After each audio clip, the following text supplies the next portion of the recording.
अस्सलामुअलैकुम, नजम सेठी शो में खुश आमदेद। मैं हूँ सैयद आयशा नाज, मेरे साथ मौजूद है नजम सेठी साहब।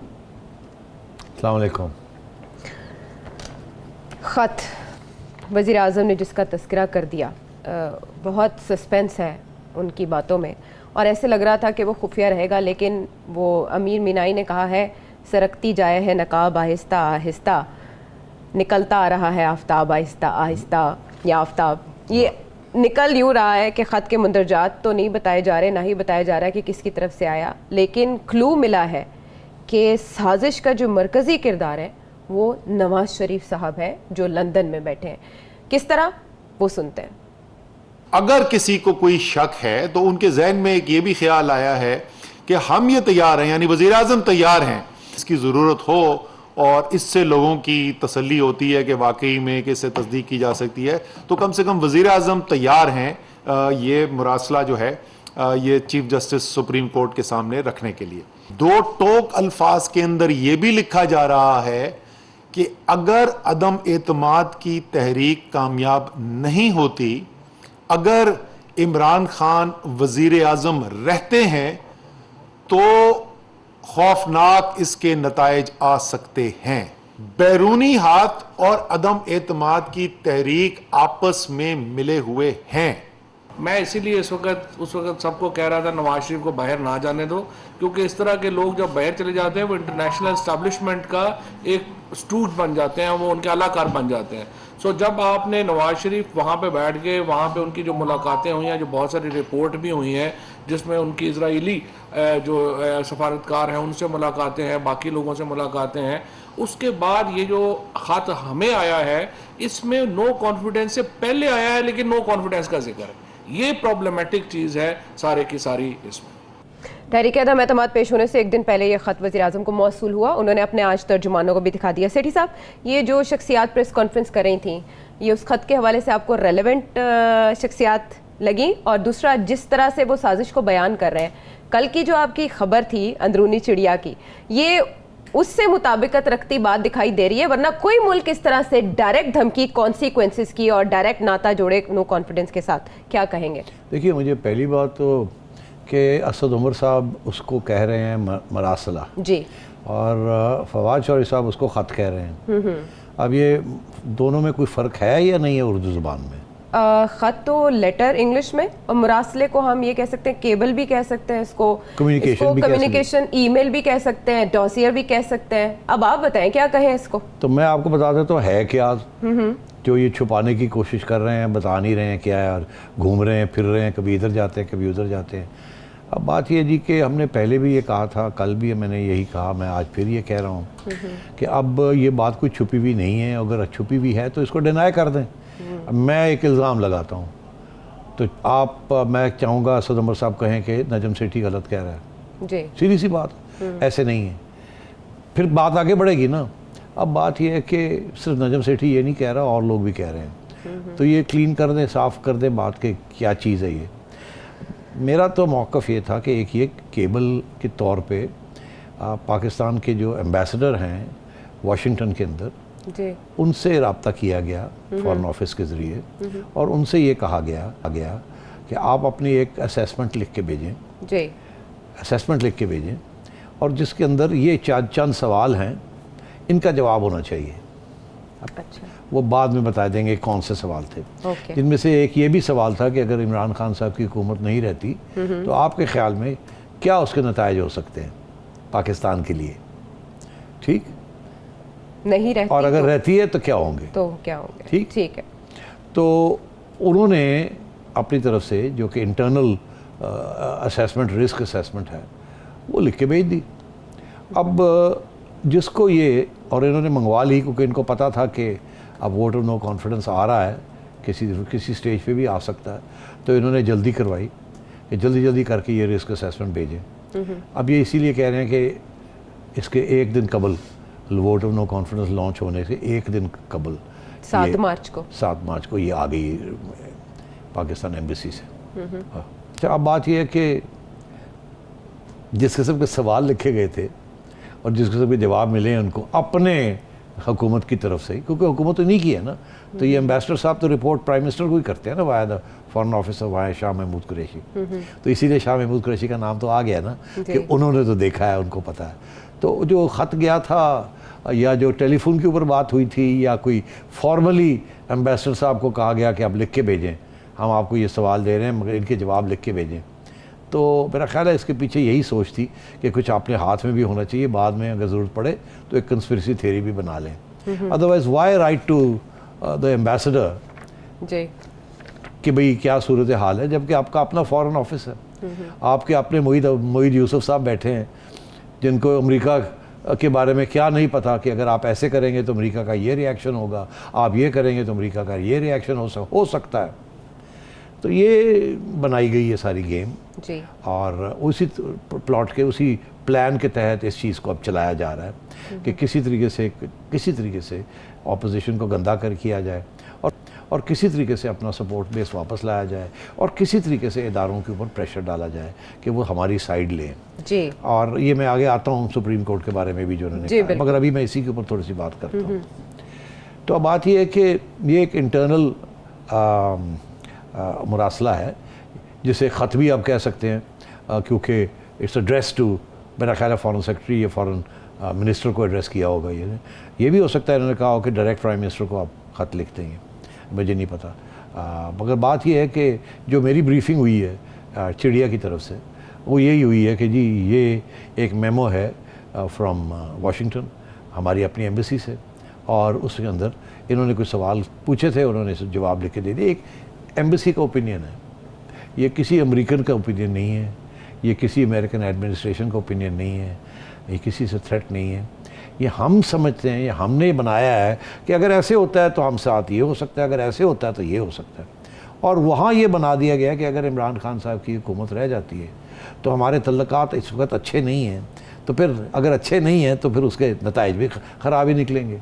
इसीलिए ये कि अगर रह जाती है इमरान खान की हुकूमत तो अच्छे नताइज नहीं निकलेंगे, क्योंकि हमारे तल्लुकात इमरान खान साहब के अच्छे नहीं है, एब्सोल्युटली नॉट, ये वो वगैरह वगैरह। तो इस किस्म की शायद उसके अंदर कोई बात लिखी है। अच्छा, अब बात यह है कि दूध का दूध और पानी का पानी होना चाहिए। ये सारे ड्रामे कर रहे हैं। अब इसको उन्होंने लिंक कर दिया नवाज शरीफ साहब के साथ कि जी किसी तरीके से ये एक नवाज शरीफ की साजिश है। तो मुलाकातें कर रहे हैं वो वहाँ। अच्छा, ये एक अलग है, इसका कोई तल्लुक मेरा ख्याल है इस मरासले के साथ नहीं है, लेकिन मगर उन्होंने जोड़ दिया, उन्होंने जोड़ हाँ दिया। जी। तो अब बड़ा सीधी सी बात है कि अगर ख़त इतना खुफिया है, सीक्रेट है, तो आप ऐसे करें कि बुलाएं आप आपकी defence committee of the cabinet, जो कि आपके अपने मिनिस्टर्स हैं वहाँ और फौजी क़यादत वहाँ उसके साथ बैठी हुई होती है, तो उनके सामने ये रख दें और फिर एक प्रेस कॉन्फ्रेंस प्रेस रिलीज़ कर दें कि हमने देख लिया है और ये एक थ्रेट है।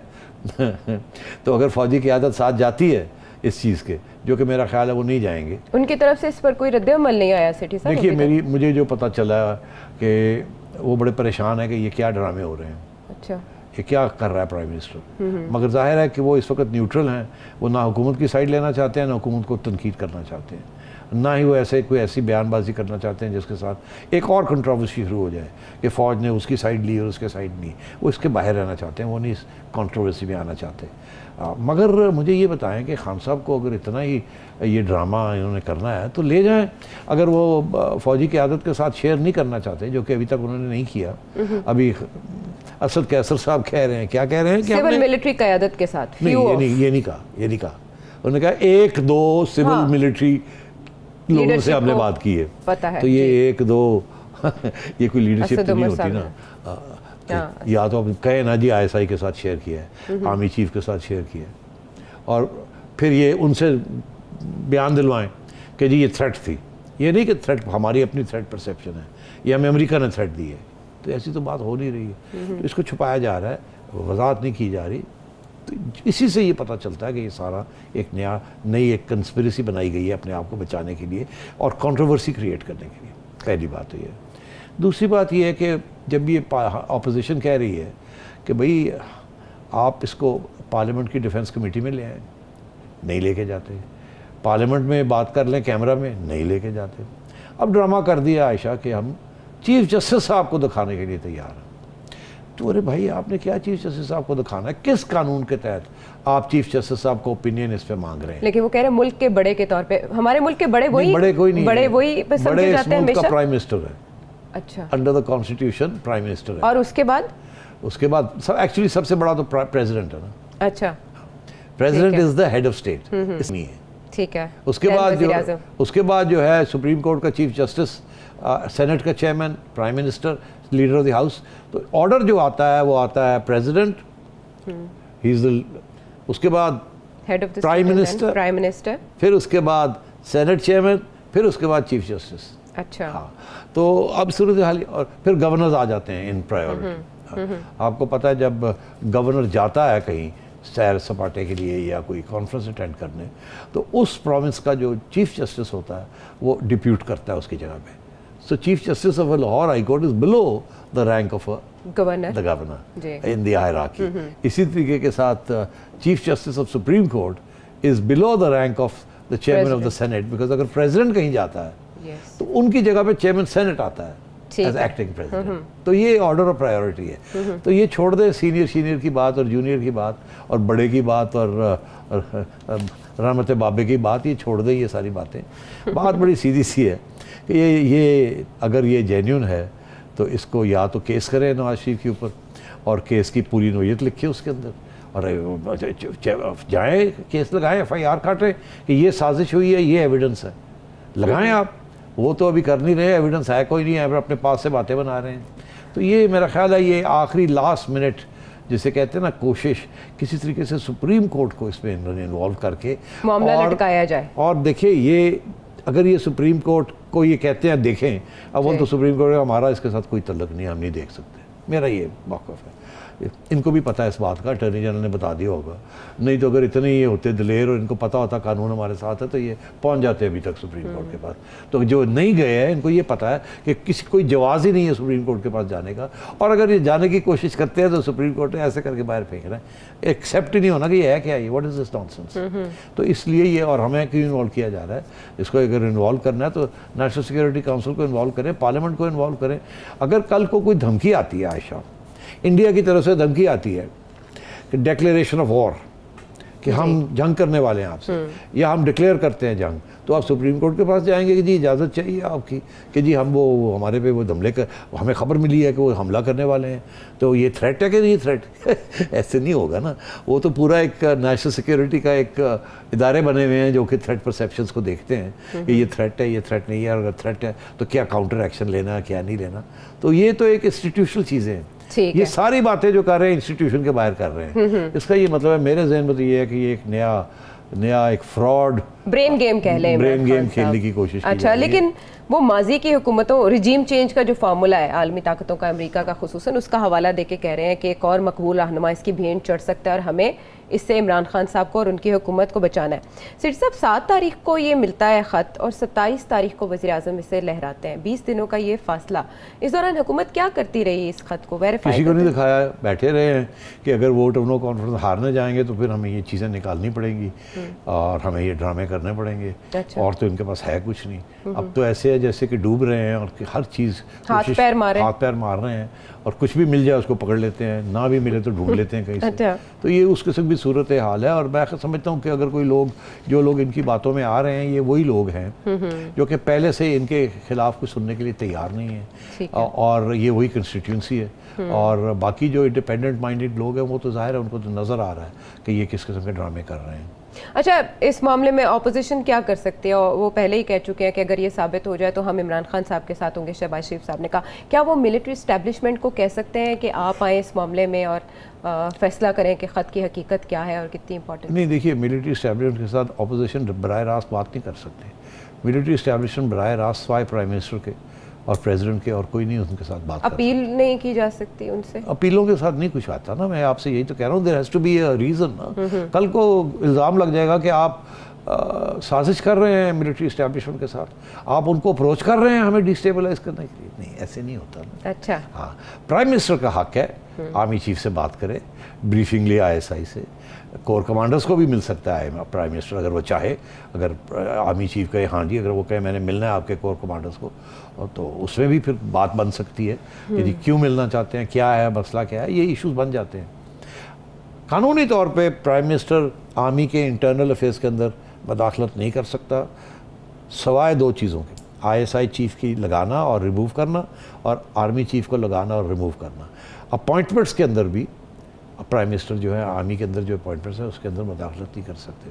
प्रमोशंस अगर करनी है लेफ्टिनेंट जनरल के ऊपर, तो वो फिर उसकी अगर एक्सटेंशन चाहिए तो वो फिर अगर आर्मी चीफ अप्रूव करता है तो फिर प्राइम मिनिस्टर जो है उसको अप्रूव करे या ना करे, ये भी कानून में थोड़ा सा चेंज हुआ है। अच्छा, मगर इसके अलावा और कुछ नहीं है। तो ये नहीं हो सकता कि जी ऑपोजिशन आर्मी चीफ को कहे we appeal to the army chief कि आप मेहरबानी करके देख के ये करें। नहीं, दे कांट डू दैट। कल को उनके ऊपर इल्ज़ाम लग जाएगा आप तो साजिश कर रहे हैं पाकिस्तान की फ़ौज के साथ। ये तो आर्टिकल 6 लगता है आपके ऊपर कि आप फ़ौज को मुलव्वस कर रहे हैं इन डेमोक्रेटिक कॉन्स्टिट्यूशनल मैटर्स।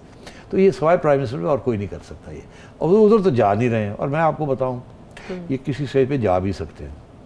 अच्छा, ये किसी स्टेज पे ये कह सकते हैं कि हमने अब ये सारा ख़त जो है ये शेयर कर लिया है आर्मी चीफ के साथ या DG ISI के साथ। अच्छा, ये बात भी ये बिल्कुल कर सकते हैं।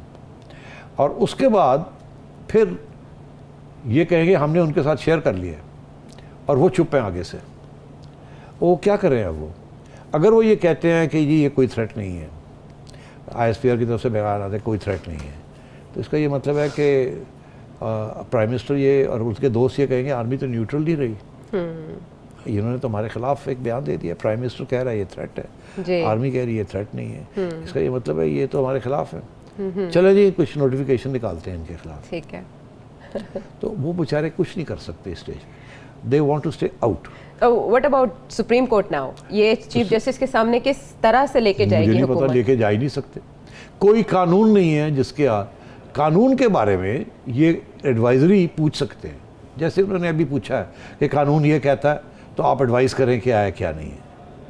इसी तरीके के साथ, मगर इस किस्म की चीज़ के लिए तो कोई कानून ही नहीं है आइन के अंदर कि जी आप चीफ जस्टिस के पास चले जाएं मोहर लगवाने के लिए किसी चीज़ की, ये कोई कानून ही नहीं है ऐसे। तो ये क्या करेंगे, इनको भी पता है इस बात का। तो ये एक साइकोलॉजिकल प्रेशर है कि ऑपोजिशन ये कहे नहीं आपने नहीं लेके जाना सुप्रीम कोर्ट, आपने नहीं लेके जाना, इसका मतलब है हम सही हैं, आप झूठ बोल, आप गलत कह रहे हैं, आपको डर लगता है कि हम चीफ जस्टिस के पास लेके जाते हैं। ये वो ड्रामा है। अच्छा, ठीक।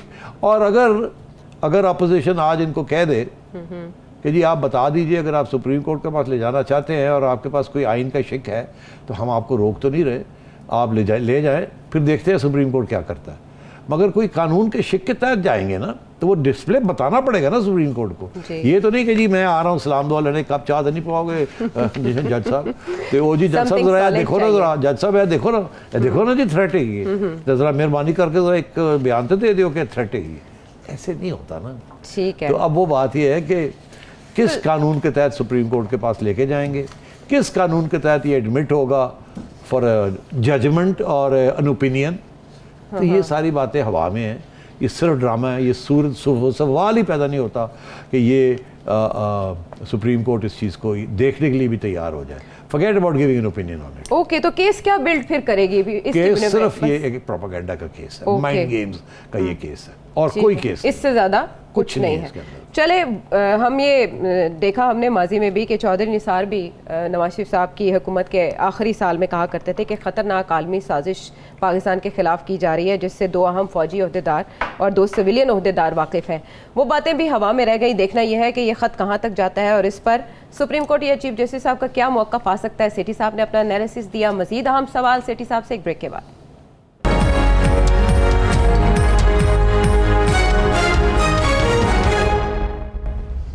Welcome back to the show.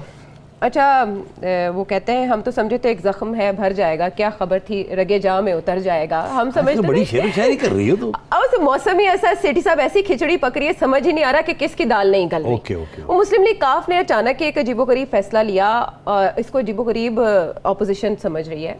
साबिक सदर आसिफ अली जरदारी साहब भी इस पर बरहम है। पहले मीडिया में खबरें आई कि वो मुस्लिम लीग नून पे बरहम है, फिर खबरें आई कि वो मुस्लिम लीग काफ से नाराज़ है। वो कह क्या रहे हैं, वो सुनवाते हैं।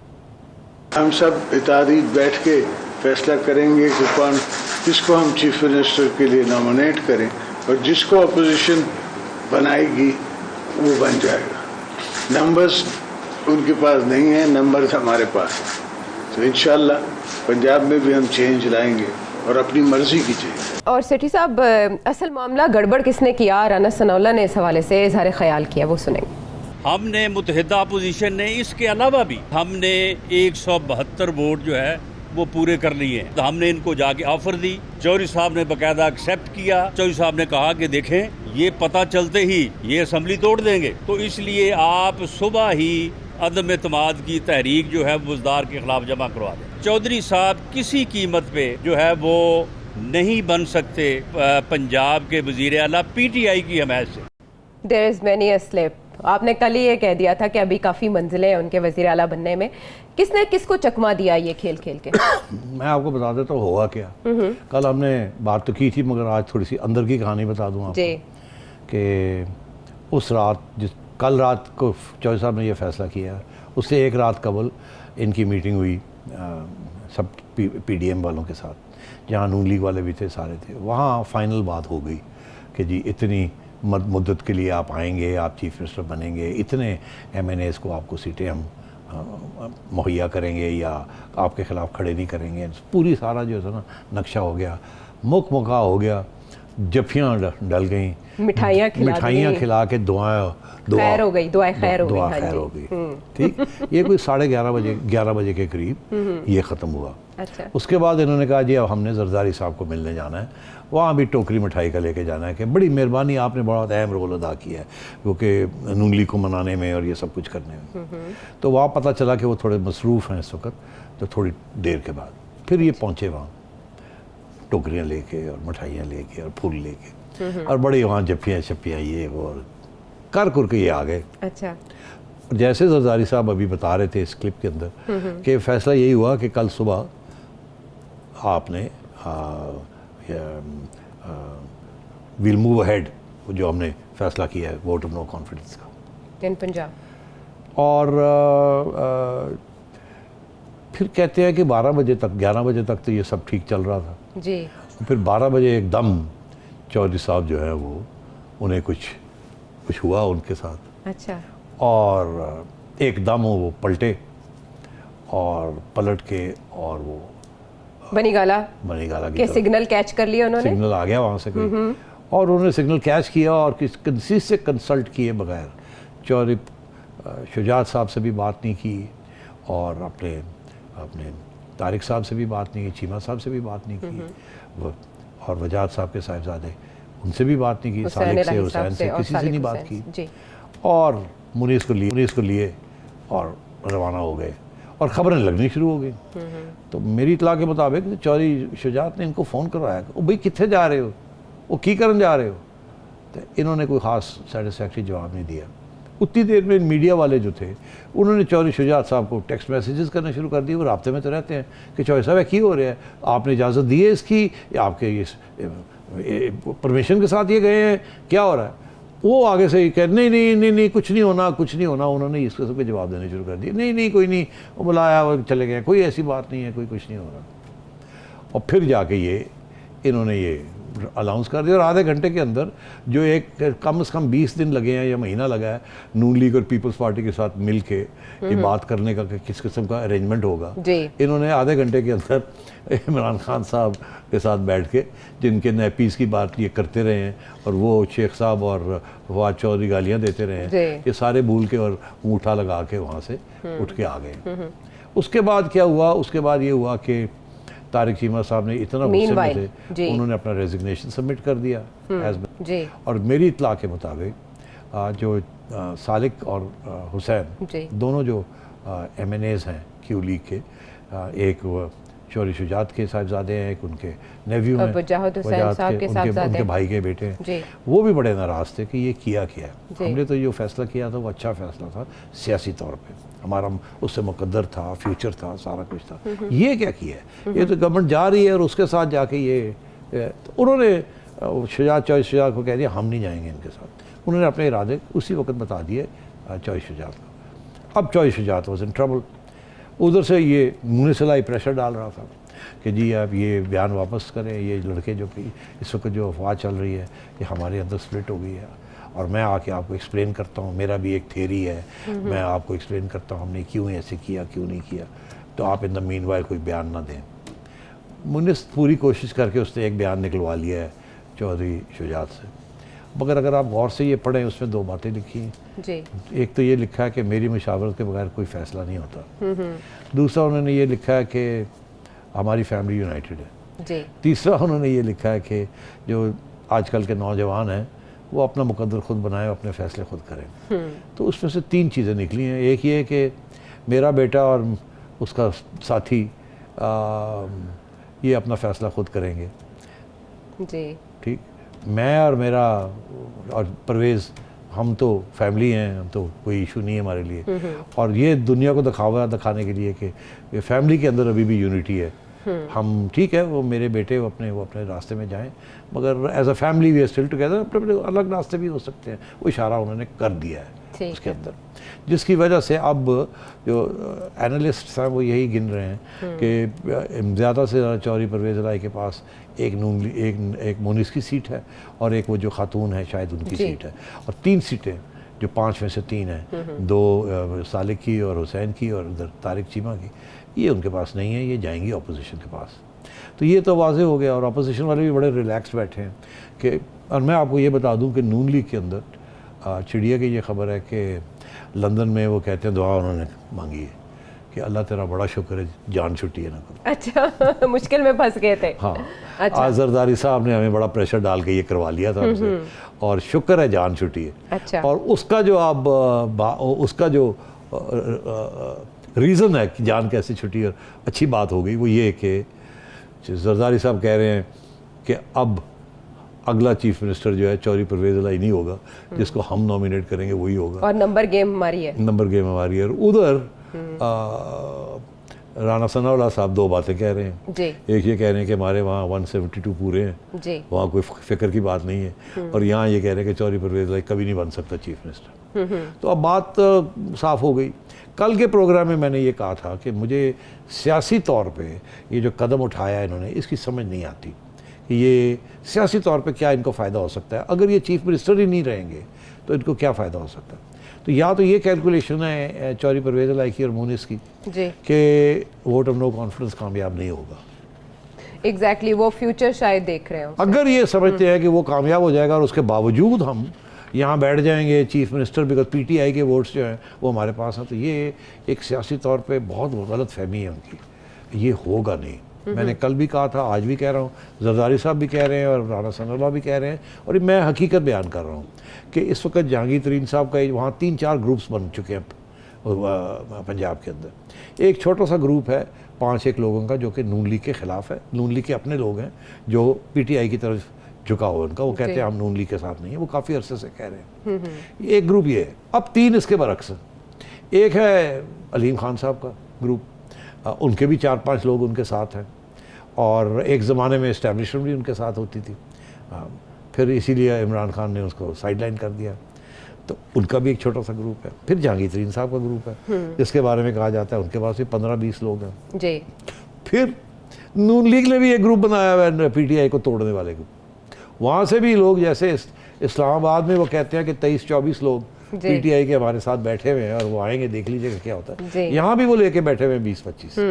तो सूरत हाल ये है कि किसी सूरत में भी अगर तो इस्लामाबाद में छुट्टी हो जाती है आप इमरान खान की, तो किसी सूरत में भी परवेज़ इलाही साहब चीफ मिनिस्टर नहीं बन सकेंगे उसके बाद। अच्छा। इनके अपने लोग भाग जाएंगे, और जो नून लीग के लोग बाकी लोगों के साथ मिलके अपना चीफ मिनिस्टर बना लेंगे।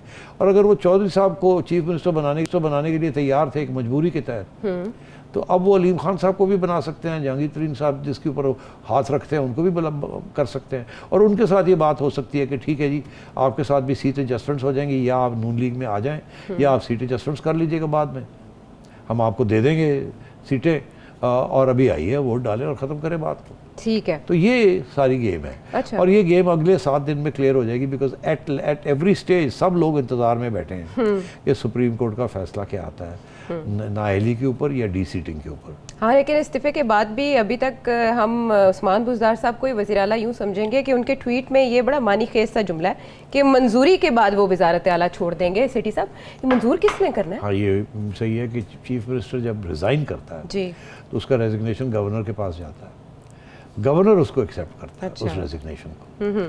तो गवर्नर ने अगर अभी तक एक्सेप्ट नहीं किया तो फिर बड़ी इंटरेस्टिंग गेम है कि इमरान खान साहब भी फिर गेम खेल रहे हैं चौधरी परवेज़ इलाही के साथ कि जब तक वो एक्सेप्ट नहीं करेंगे इसका रेजिग्नेशन, अगर वहाँ डिले होगी तो उतने दिन कम मिल जाएंगे चौधरी साहब को वोट ऑफ कॉन्फिडेंस लेने में।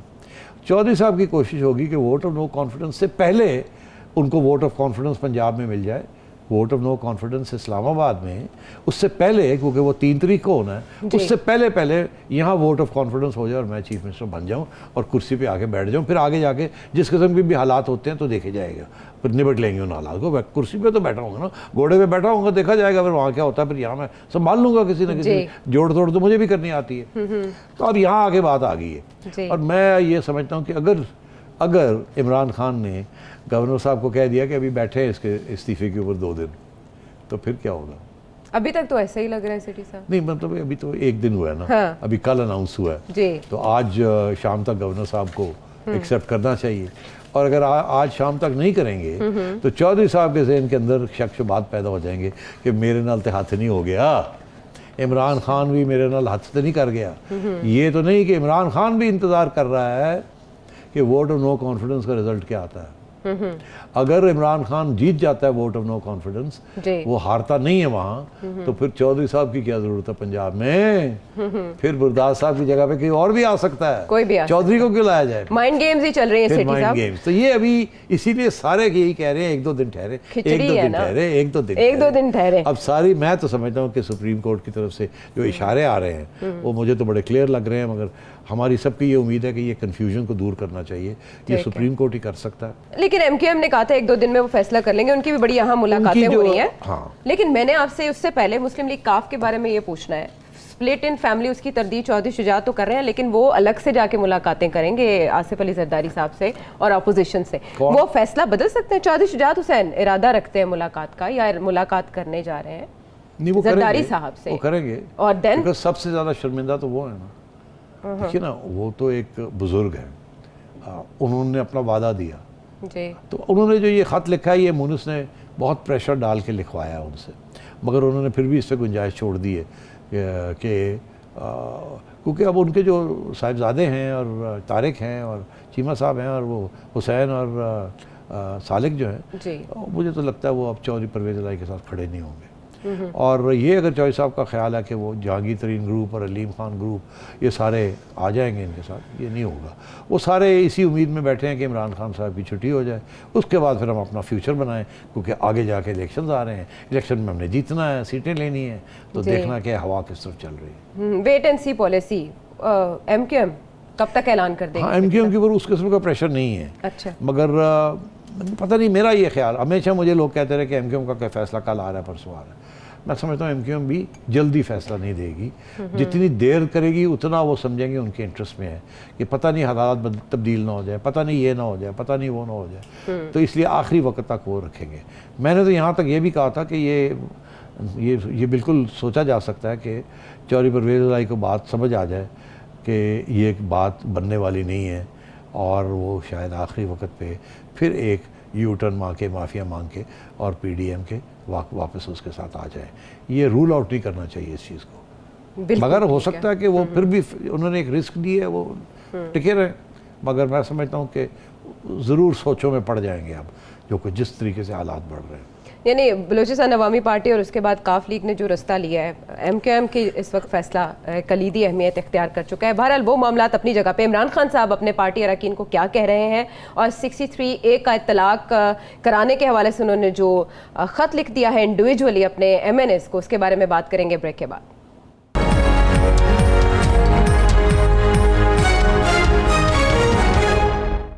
Welcome back to the show. ऐसे में जब 63A सदारती रेफरेंस की सूरत में सुप्रीम कोर्ट के सामने है, इमरान खान साहब ने अपने MNAs को वही कह दिया है जो इससे पहले असद कैसर बता चुके थे, असद उमर माजरत।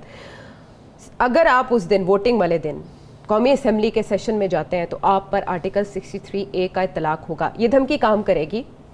नहीं, जिन लोगों ने ये फैसला किया है कि हम जाएंगे उनको पता है इस बात का कि पहली बात ये है कि जाना नहीं है, और अगर जाएंगे तो ये डिसीट करने की कोशिश करेंगे।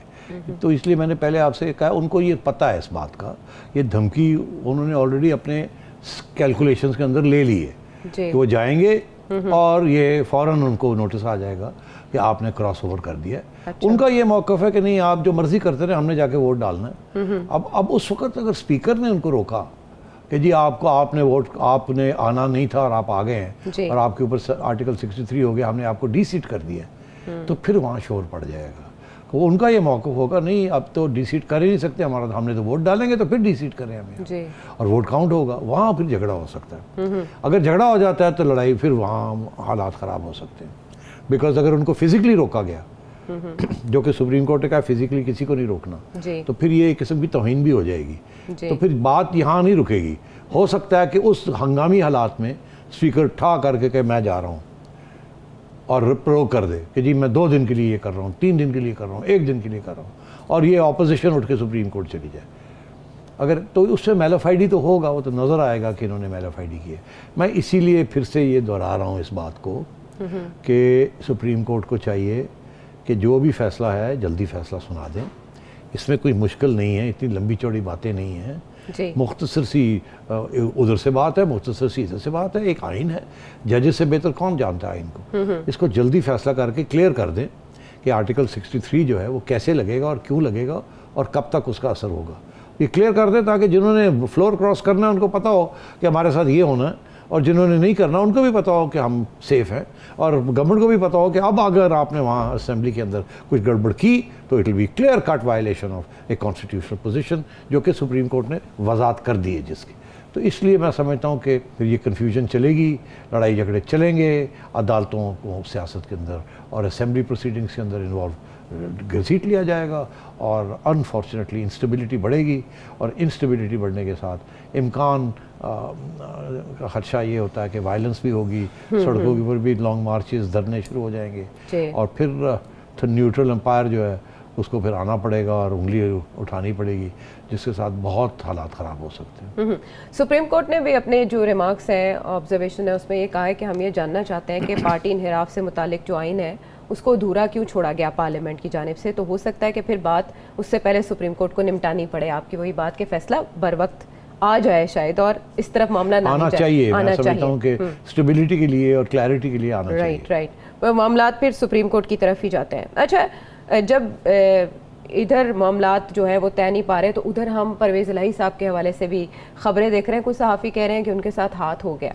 अच्छा। जी, लेकिन परवेज़ इलाही साहब ये कह रहे हैं कि वो हाथ होने से बच गए हैं क्योंकि मुस्लिम लीग नून के अंदर उनके बारे में इख्तलाफ पाया जाता था कि मुद्दत क्या होनी चाहिए, तायुन क्या, और नहीं चाहते थे कि 5 वोटों वालों को वजारत आला पंजाब की दे दी जाए। और वो ये कह रहे हैं कि हमें चीज़ों का पहले से इल्म हो जाता है, ये हमारी खुशकिस्मती है। यहाँ पर कुछ बातें फ़ोन कॉल वगैरह की भी हो रही हैं कि कहीं से लाइन मिली। सेठी साहब, ये हुआ क्या है परवेज़ इलाही साहब? देखिए, 2-3 बातें मैं जल्दी से कमेंट कर देता हूँ। चौधरी साहब का ये कहना कि हमें पहले से कुछ चीज़ें पता चल गई हैं, उन्होंने हवाला ये दिया कि हमें पता था कि नून लीग खुश नहीं है, और अब ये कह रहे हैं कि जी हमें 3-4 महीने की उन्होंने कहा था कि उस इतने अरसे के लिए चीफ मिनिस्टर बन जाए। तो ये तो नई बात नहीं है, तो छुपी हुई थी। मैं इस प्रोग्राम में 100 दफ़ा कह चुका हूँ कि नवाज शरीफ साहब कहते हैं 3 से 6 महीने के अंदर अंदर आपको चीफ मिनिस्टर बना देते हैं, उसके बाद आप हट जाएँ, और ये कह रहे हैं कि हम वहाँ तक जाएंगे। हाँ जी। तो पूरी टर्म कर लें 5 तो साल। अगर ये ऐसी सूरत हाल थी तो कोई नई बात तो नहीं है, तो पुरानी बात है, और इसी के ऊपर तय हुआ 1 दिन पहले रात को जब जाके जफ्फियाँ और दुआएं मांगी गई और सारा कोई मुकमका हो गया, तो उसके अंदर कोई सेटल तो हुआ था ना। तो उसके अंगूठे से लग गए थे, दुआएं हो गई थी, जफियाँ हो गई थी, मीठा मुंह मीठा भी कर लिया था। तो ये कौन सी बात है जो कि इनको पहले से पता चल जाती है, मतलब क्या आखिरी वक्त पे इनको कोई नई बात पता चलती है? जहाँ से ये बात चली कि फिर कोई नई बात है, पुरानी बातें तो इनको सब पता थी, उसके बावजूद उन्होंने जाके मिठाइयाँ वठाइयाँ बांटी और अंगूठे छूटे लगा दिए और दुआएं मांग ली। तो अब सूरत हाल ये है कि इनको आखिरी मिनट पे कोई हदायत आई है या कोई अब वो कुछ एनालिस्ट हैं या तज्ज़ियाकार हैं जो ये कह रहे हैं कि जी शायद इनको कोई फ़ोन कॉल आई है और उसके बेसिस के ऊपर इन्होंने ये फ़ैसला किया कि ठीक है।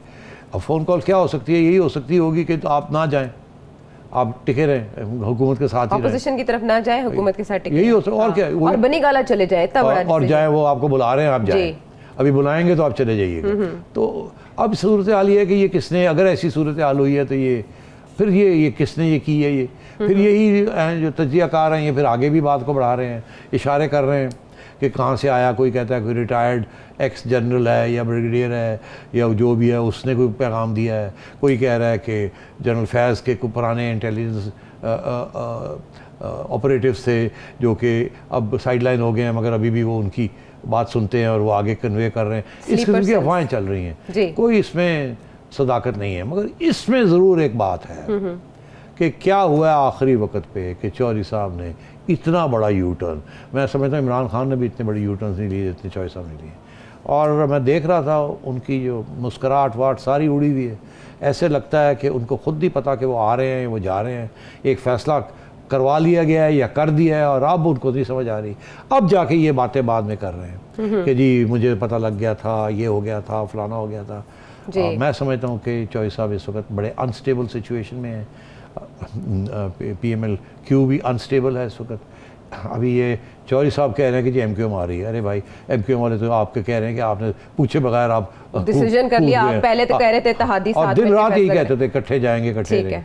तो ये अब सारी बातें हैं, लोग बेवकूफ़ नहीं हैं, MQM अपना फैसला करेगी। MQM हो सकता है उनको भी इसी किस्म की फ़ोन कॉल चली जाए कि आप आ जाए हुकूमत की तरफ, हो सकता है उनको ना जाए, और हो सकता है वो ये फैसला करेंगे नहीं हमारा मुकद्दर इस तरफ नहीं, तो इंतज़ार कर ले वो क्या होता है। मगर बात सीधी सी है, MQM हुकूमत के साथ रहे या ना रहे, क्यों रहे या ना रहे, ये फ़ैसला करना है उन लोगों ने जिन लोगों ने DC होना है, उनके फैसले के ऊपर सब कुछ आगे चलेगा। ठीक है, तो ये आपस की बात है ये, और इसीलिए मैं कह रहा हूँ कि इसको क्लियर किया जाए, बिकॉज ये अब 170 के करीब वो पहुँचे हुए हैं, 171 के करीब ये पहुँचे हुए हैं, और इतनी फिर स्विंग स्टेट्स का जैसे किरदार है, यहाँ स्विंग वोट्स का किरदार है। और गेम जाहिर है आखिरी दिन तक दिलचस्प रहेगी, बड़ा इंटरेस्टिंग मैच ये रहेगा। जाते जाते मुझे मेरे प्रोड्यूसर साहब बार बार कह रहे हैं time is over before the time gets over. निजी चैनल से बात करते हुए फवाद चौधरी साहब ने कहा है कि गवर्नमेंट नहीं चाहती कि ये खत जो है वो इन्वेस्टिगेट हो। इससे क्या मुराद है, सेंसिटिविटी की वजह से? नहीं, जाहिर है वो एक्सपोज हो जाएंगे अगर इन्वेस्टिगेट हुआ, पता लग जाएगा फ्रॉड है सारा कुछ। अच्छा, पता लग जाएगा किसने लिखा, क्यों लिखा, किसने लिखवाया, और तो वो तो इन्वेस्टिगेट नहीं चाहेंगे। और ये जो है ना सुप्रीम कोर्ट वाली बात, ये सवाल ही पैदा नहीं होता कि ये सुप्रीम कोर्ट के पास जाएं और सुप्रीम कोर्ट एक्सेप्ट कर ले कि हमने ये सुनना है, इसलिए ये सारा ड्रामा है। ठीक है, अब कल के दिन भी हम इसी शो में सेठी साहब से उनका एनालिसिस लेंगे। तब तक क्या क्या मामला तय पा चुके होंगे, इंटरेस्टिंग होगा जानना सेठी साहब का मौक़िफ़ उस पर। आपको जानना चाहें तो इस वीडियो मैसेज के ज़रिए नंबर पे भेजिए और हम तक अपना फीडबैक भी पहुंचाइए। अल्लाह ने कहमान।